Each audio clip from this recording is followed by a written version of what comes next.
Assalamualaikum warahmatullahi wabarakatuh. Perkenalkan, nama saya Muhammad Obi Syafruddin yang berNIM 17120001. Saya dari kelas SC17H. Di sini saya akan mempresentasikan bisnis model kanvas pada aplikasi Zakat Vidya.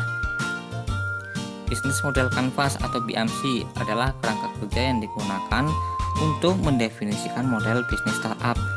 Tujuannya untuk menjelaskan, menilai, memvisualisasikan, dan mengubah model bisnis sehingga kinerja yang dihasilkan oleh startup lebih maksimal.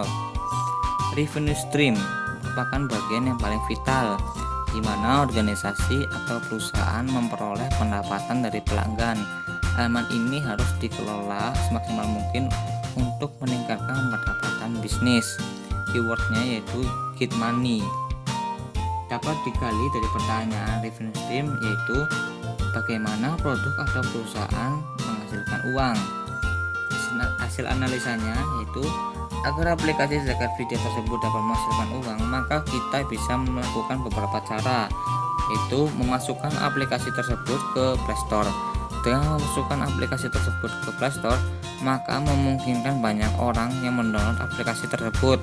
Maka akan ada iklan yang ditampilkan di aplikasi tersebut dan kemudian akan mendapatkan uang.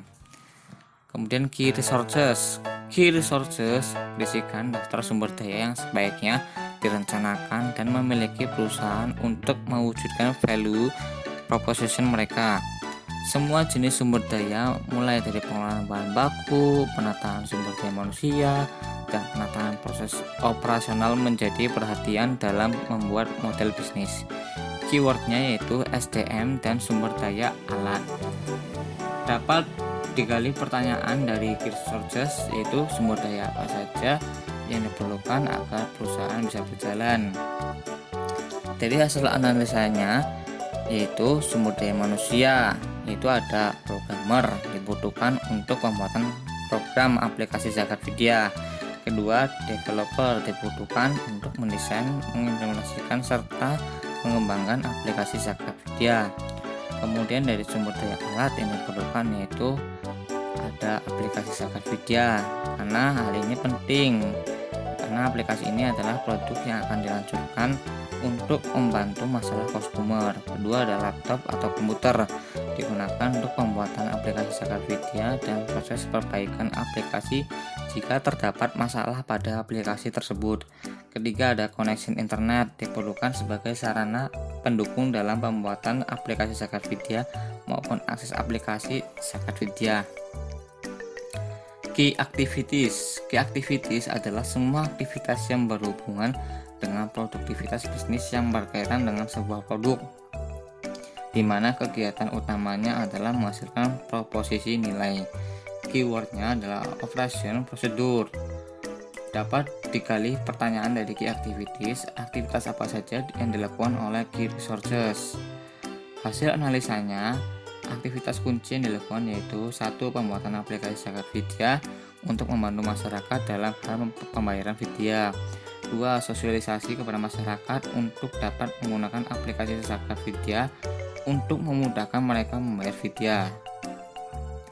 Key partner, elemen ini berfungsi untuk pengorganisasian aliran suatu barang atau layanan lainnya. Disinilah tempat untuk memasukkan mitra strategis yang kita miliki.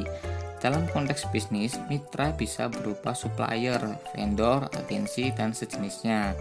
Keywordnya adalah collaboration and partnership.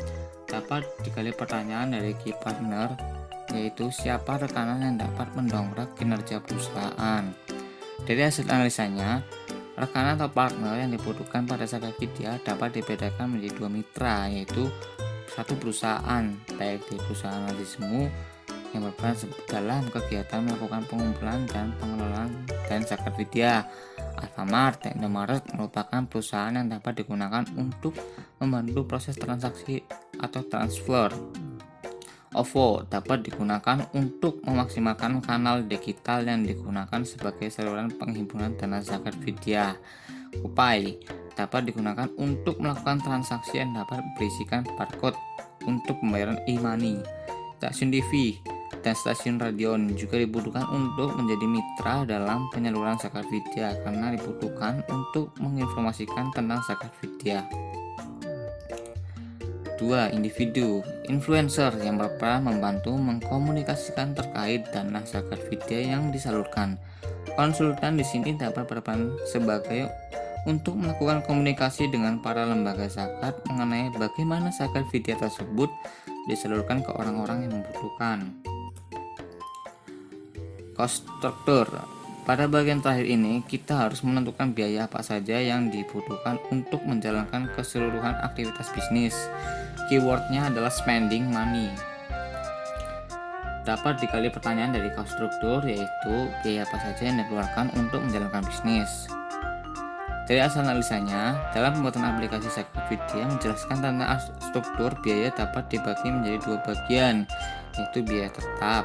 Biaya tetap adalah biaya yang wajib dikeluarkan dan jumlahnya tidak berubah, seperti biaya untuk gaji amil zakat, biaya operasional seperti sewa kantor, pembayaran listrik, telepon, bensin, dan seluruh biaya yang digunakan untuk menjalankan aktivitas perusahaan.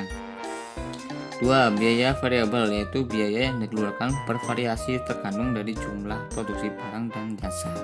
Contohnya, biaya program yang menjadi bagian dari strategi fundraising mengenai zakat fidyah seperti adanya fitur tentang informasi mengenai zakat fidyah, adanya fitur untuk melakukan transfer secara online dapat digunakan atau diakses kapan saja dan di mana saja. Berikut yaitu model bisnis kanvasnya dari aplikasi zakat fidyah. Yang pertama ada kit partner, perusahaan organisasi seperti Lasismu, Minimarket, OVO, GoPay, stasiun TV, dan stasiun radio. Dari individunya, influencer, dan konsultan. Dari key activities, yaitu pembuatan dan penggunaan aplikasi, menghubungkan aplikasi dengan mitra bisnis, pengelolaan data pengguna. Dari key resources, aplikasi zakat fidyah, laptop dan komputer, koneksi internet, programmer, developer. Dari value proposition, aplikasi zakat fidyah untuk membantu customer yang berhubungan dengan fidyah takarannya, pembayarannya, dan membantu untuk menyalurkan dana fidyah tersebut. Customer relationship, yaitu ada aplikasi yang gratis, layanan customer service, fitur sesuai kebutuhan, sistem poin, sistem dompet zakat. Dari channel, aplikasi zakat fidyah, sosialisasi kepada masyarakat, promosi atau iklan. Dari customer segment, ada orang yang berkepentingan dalam hal pembayaran fidyah, orang yang tidak paham dan takarannya dalam pembayaran fidyah, orang yang ingin mengetahui kemana fidyahnya disalurkan. Dari cost structure, biaya untuk ambil zakat, biaya komunikasi pemasangan iklan spanduk atau promosi, biaya pemeliharaan dan perbaikan sistem, biaya operasional. Dari revenue stream, memasukkan aplikasi zakat fidyah ke Play Store, pengisian dompet zakat elektronik, OVO, dan GoPay. Sekian presentasi dari saya. Wassalamualaikum warahmatullahi wabarakatuh.